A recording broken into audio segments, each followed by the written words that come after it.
Creo yo la vía de todas las vías, la vía más compleja, entre comillas, la vía auditiva. Es una maravilla la vía auditiva.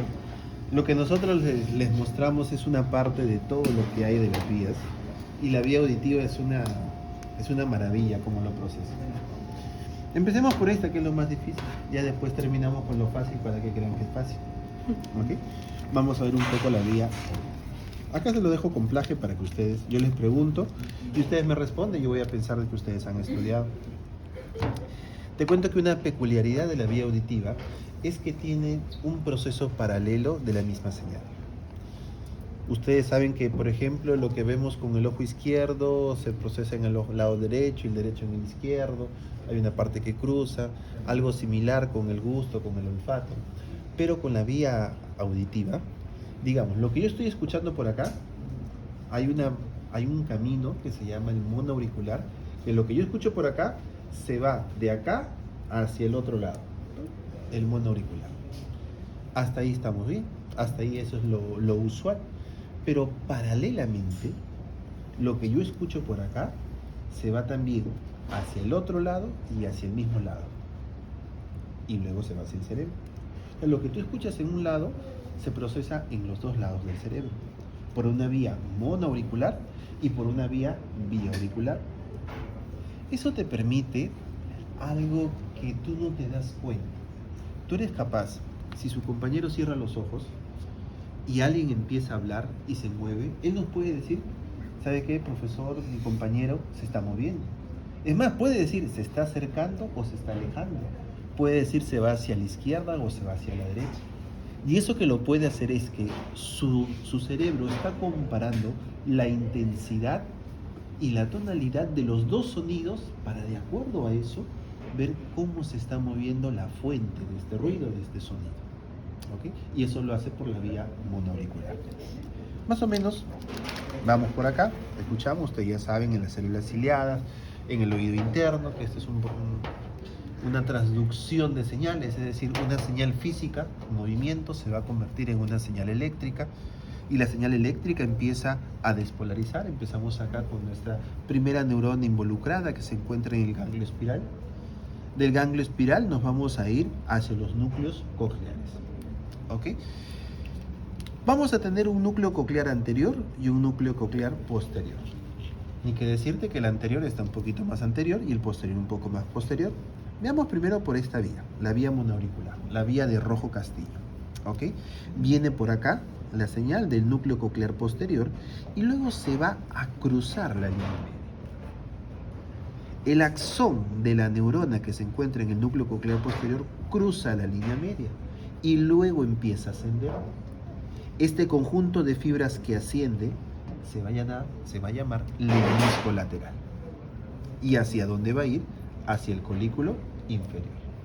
Veámoslo acá en nuestro tronco encefálico. ¿Estamos viendo la cara anterior o la cara posterior? La cara posterior. Los núcleos cocleares estaban cerca de los núcleos vestibulares. ¿Y los núcleos vestibulares en qué área estaban? Ese es fácil, ¿eh? ¿De qué color es el caballo blanco de Napoleón? Marrón. Blanco, por eso blanco. jalado. Blanco. Los núcleos vestibulares se encuentran en el área vestibular. Cerquitas de ellos están los núcleos cocleares anterior y posterior. Pregunta curiosa. Tú sabes que acá está el cuarto ventrículo. Tú sabes que acá tengo una parte de puente y otra parte de bulbo.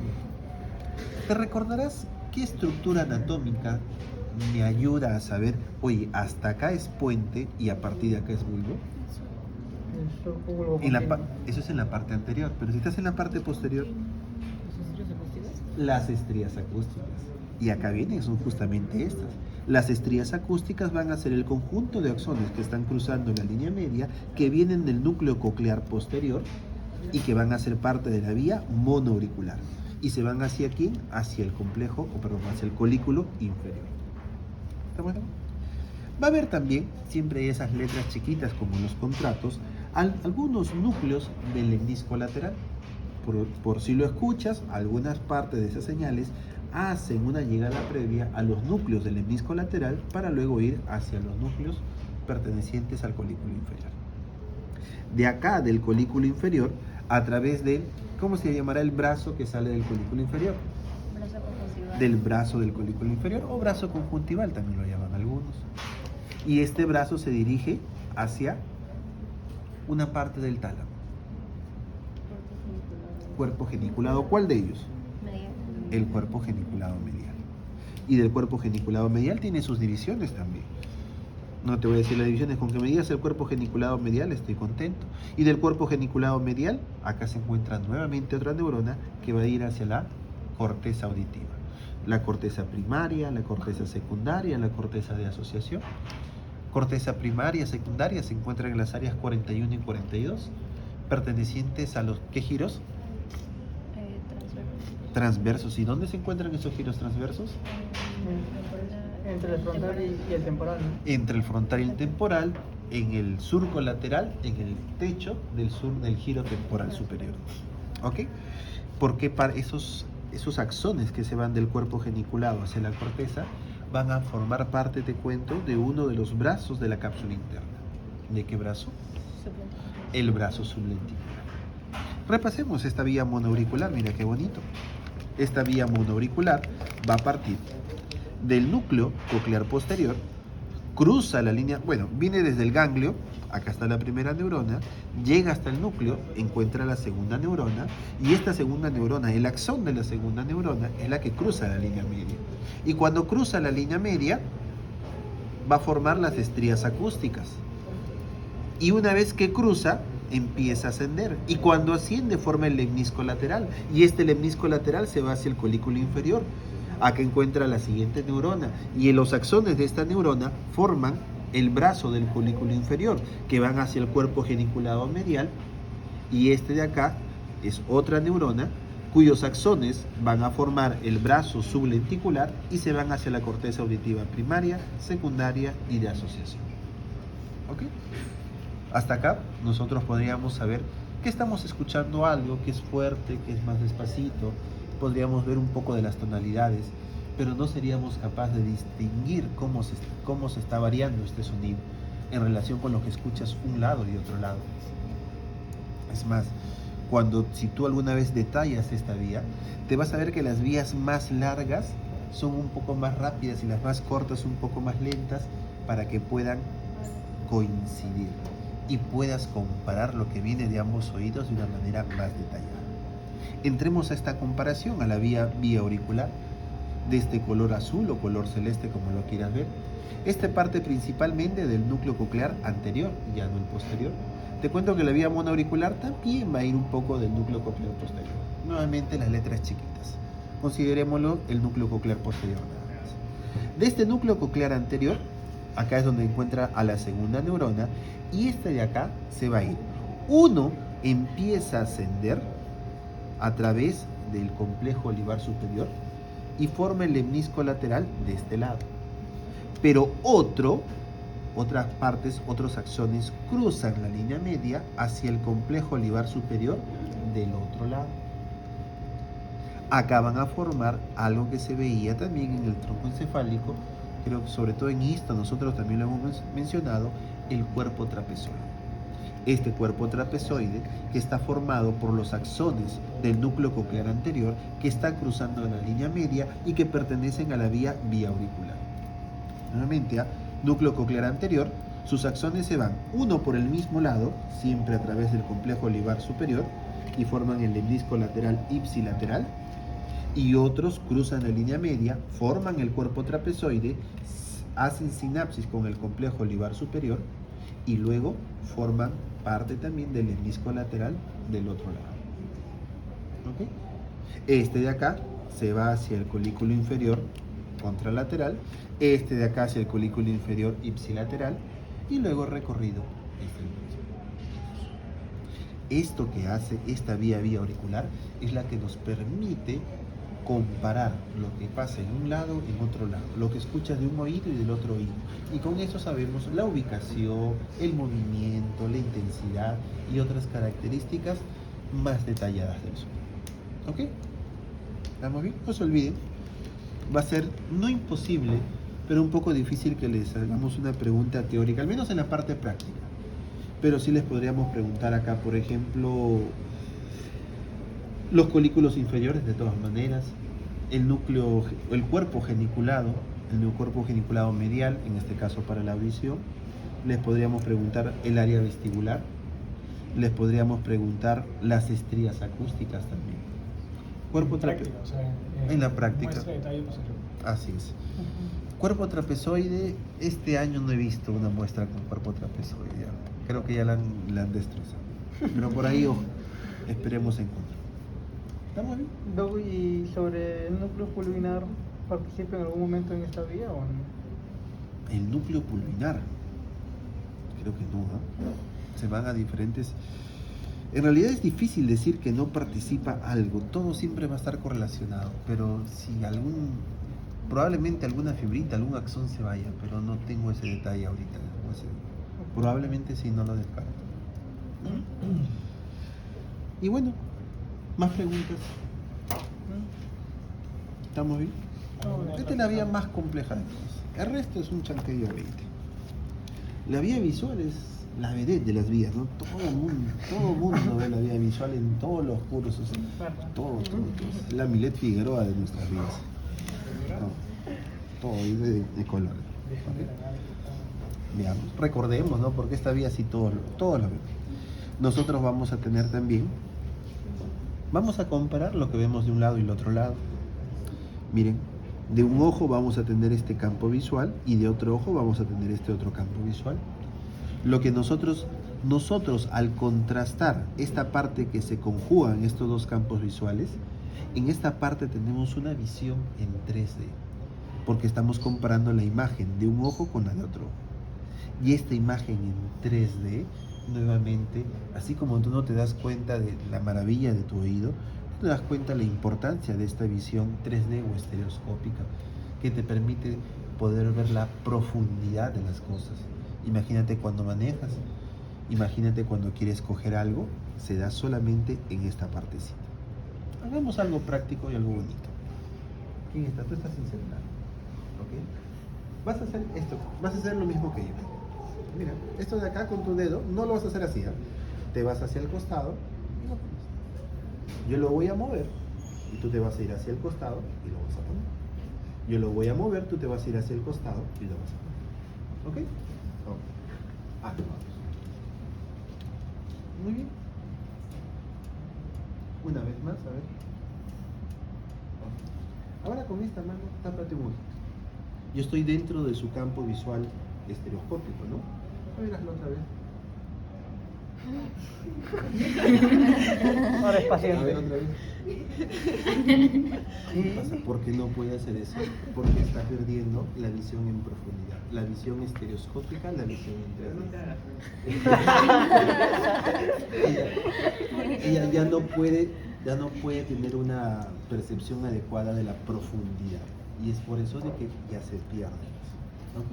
Cuando estén en sus fiestas, que ustedes van bastante, a sus amigas, su amigo que dice que no está mareado, le dicen, no, si estás mareado, la puestas por ahí. A ver. ¿Ok? Pero bien, también otra cosa curiosa que se da es la importancia del 3D. Por eso ustedes han visto, es diferente cuando tú ves en el microscopio en histología de un ojo y de dos ojos. Aunque a veces ponemos los dos ojos y tapamos uno nada más, ¿no? Pero traten de ver siempre con los dos ojos, les da una mejor visión.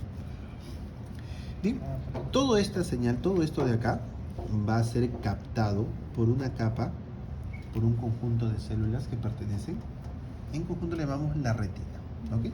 Ya sabes que todo esto va a pasar por tu iris, primero pasa por tu córnea, que es una estructura transparente, avascularizada. Al ser avascularizada es fácil de trasplantar entre persona y persona. Esta córnea, luego detrás de esta córnea pasa la pupila, ¿no? Que es el centro del iris. Luego pasa por el lente natural, el cristalino, que se va a hacer más ancho, se va a hacer más delgado de acuerdo a lo que estés viendo, ¿no? Con los músculos ciliares también. Y luego finalmente la cosa es que después de todo este proceso físico, este proceso óptico, llega a la retina. Y acá en la retina podemos ver que lo que está en el lado, bueno, para ustedes, ¿no? Lo que está en el lado izquierdo lo capta en la derecha, y lo que está en el lado derecho lo capta en la izquierda, y lo que está arriba lo capta abajo, y lo que está abajo lo capta arriba. ¿Por qué? Porque el globito ocular es como si fuera, es una estructura circular, y de esa manera, arriba, abajo, abajo, arriba. Lo mismo que ocurre en un ojito, lo ocurre en el otro ojito. Acá vamos a encontrar a nuestra primera neurona, que van a ser las células ganglionares de la retina. Los axones de esas células ganglionares de la retina se van a juntar y donde se juntan van a formar el nervio óptico. Cosa curiosa también es que donde yo tengo este punto donde se juntan todos los axones de las células ganglionares de la retina y empieza a formar el nervio óptico, ahí no tengo células fotorreceptoras. Es un punto que yo no puedo ver, es el punto ciego.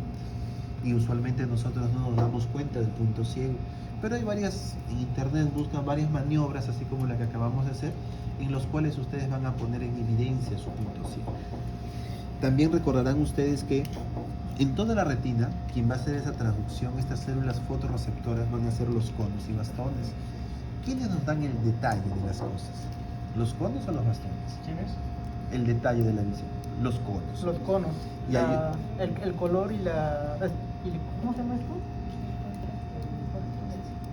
La nitidez. La nitidez, Ajá. el detalle, hay varios aspectos, ¿no? No solamente la nitidez, el detalle, la luz, qué es lo que ves, para qué es lo que ves y todo eso. ¿Cómo se llama esa zona en donde hay una gran acumulación de conos? Fobia. La fobia. Esa fobia que acá está resaltadito de negrito es donde tú vas a tener una visión con mucho detalle, con mucha nitidez. Usualmente también nosotros no es que vemos todo el campo visual con el detalle que nuestro cerebro nos está diciendo que lo hacemos. Lo vemos con nuestra fobia, pero nuestro cerebrito hace ciertas jugadas para que creamos nosotros que estamos viendo el detalle que tenemos nosotros. Nuevamente, en internet encuentran esos jueguitos para ustedes poner en evidencia que no vemos todo el campo visual detallado. Nos juega mucho juega con nosotros nuestro cerebro. Trata de estudiarlo bien para que cuando te capten le digas a tu pareja que no vio lo que en realidad vio. A lo mejor te cree. Bien, sigamos. Bueno, ya estamos a nivel del nervio óptico. Nervio óptico es el conjunto de axones de las células ganglionares de la retina. Acá está nuestra primera neurona. El nervio óptico se va hacia atrás y hacia atrás se van a juntar. Esa parte donde se junta el nervio óptico de un lado con el del otro lado se llama el quiasma óptico. Y acá va a haber un cruce de fibras de más o menos el 50% aproximadamente.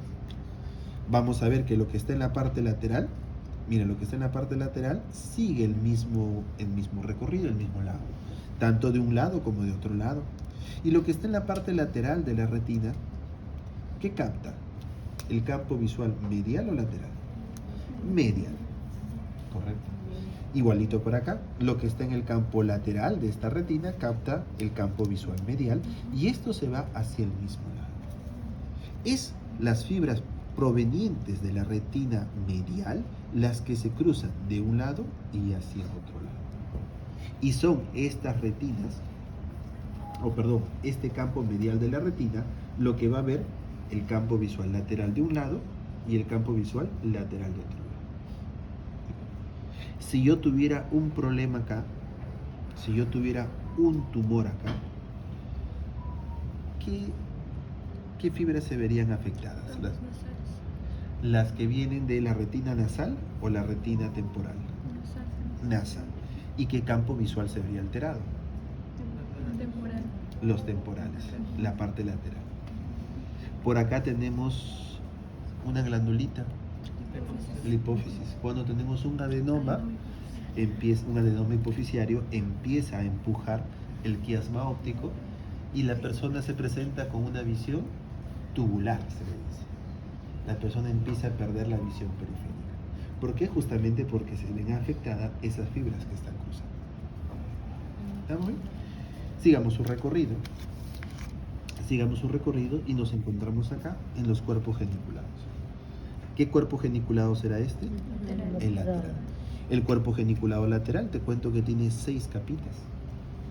Y te cuento que hay un mapa somatotópico, visuotópico, que lo que tú estás viendo acá se va descodificado en un mapa y llega así a este cuerpo geniculado, tanto de un lado como del otro lado. Y de estas capas están ordenadas. Mira, el 1, el 4 y el 6 van a recibir solamente las fibras que vienen del otro lado. Y el 2, el 3 y el 5 reciben las fibras que vienen del mismo lado. Nuevamente acá hay una comparación de lo que tú estás viendo con un ojo y con otro ojo. Y con eso puede procesar el cerebro las diferencias que va a haber o las características más detalladas de lo que estás viendo. Del cuerpo geniculado lateral se van hacia atrás.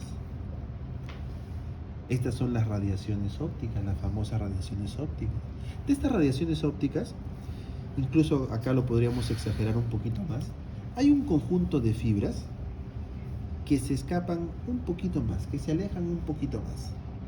Se alejan tanto que es como si formaran el asa de una taza. Y quien lo describió fue Meyer y le llaman el asa de Meyer. Al final, si bien este tiene un recorrido más lateral, se aleja un poco de las otras fibras, todos se van a ir hacia atrás, hacia la corteza occipital, hacia una corteza que está adyacente a un surco, al surco calcáreo, ¿ok?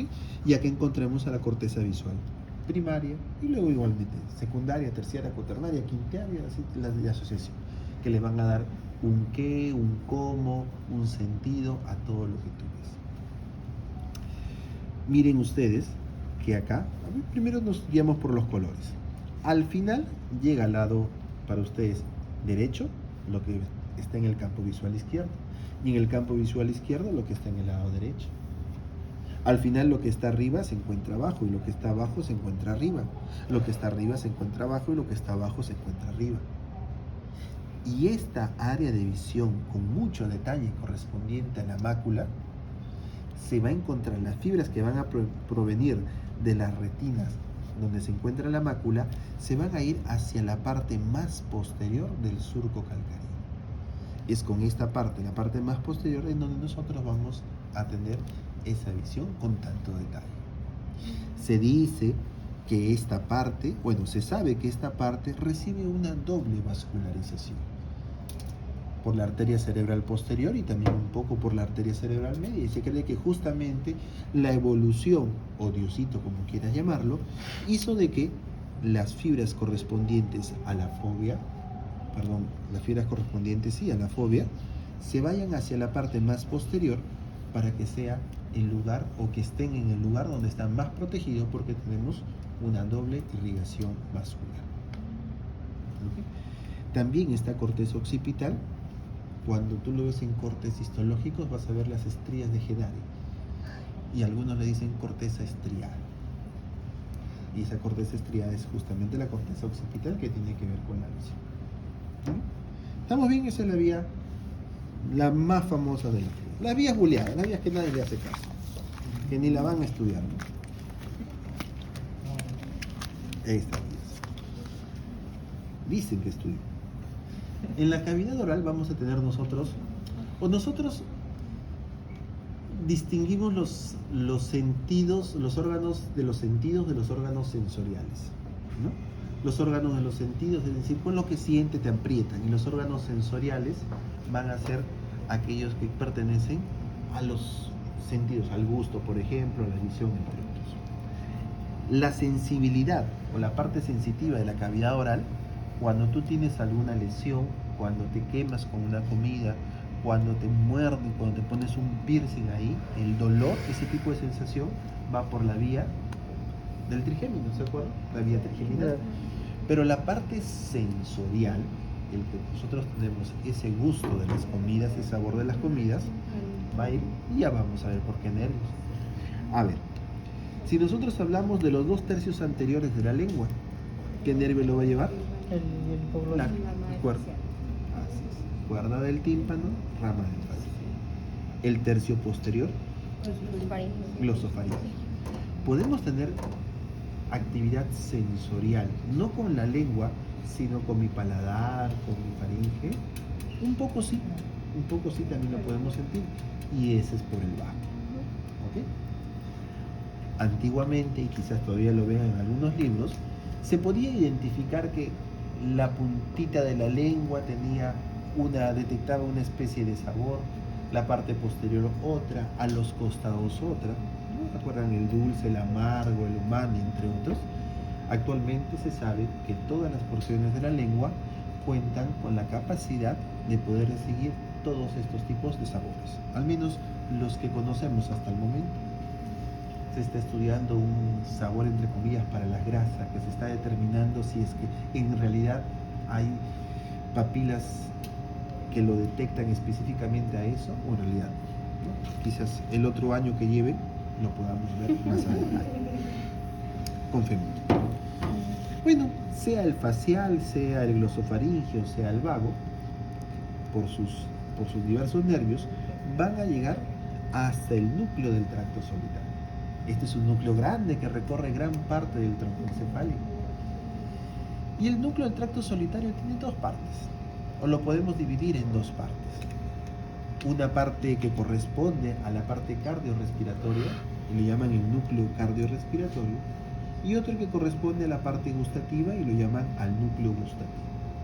Si ustedes escuchan en esta vía, leen que de aquí se va hacia el núcleo gustativo, no vayas a decir mi profe me mintió, me engañó, todos son iguales. Lo que pasa es que el núcleo gustativo es un subnúcleo del núcleo del tracto solitario. ¿Okay? De este núcleo del tracto solitario se va a ir, siempre hay letras chiquitas, ¿ah? A la amígdala, al hipotálamo, ok, no lo veas por favor. De este núcleo del tracto solitario se va al tálamo, al núcleo ventral posteromedial. Y de este núcleo ventral posteromedial se va a la corteza frontal, corteza insular, sobre todo a la corteza opercular, el opérculo frontal y también el opérculo parietal. Ok, y es ahí donde se traduce. Ojo que acá hasta acá nosotros tenemos el gusto. Si el gusto lo sumamos con el olfato, ¿tú sabes qué es gusto más olfato? Sabor. El sabor de las comidas. Cuando tú estás con la nariz tupida como yo y pruebas algo, el sabor es diferente. Estás resfriado, es diferente.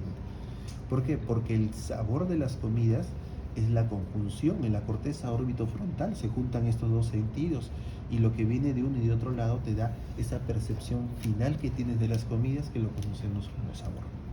¿Okay? Curioso sabor, gusto más olfato. Y el olfato tiene una peculiaridad. ¿Recuerdas que uno de los sentidos iba hacia el cuerpo geniculado medial, cuerpo geniculado lateral? Otro iba hacia el núcleo ventral posteromedial. En el caso del tacto también pueden ir al núcleo ventral posteromedial o posterolateral. Todos están pasando por el tálamo. Pero acá vamos a tener quizás el sentido más antiguo filogenéticamente hablando, que es el sentido del olfato. Y este va a ser el único que para llegar a su corteza, a la corteza olfatoria, no necesita el tálamo. Después puede pasar por el tálamo en su parte asociativa, sí, pero para llegar a su corteza olfatoria no necesita pasar por el tálamo. Se encuentran los receptores, se encuentran en la mucosa nasal, ¿correcto?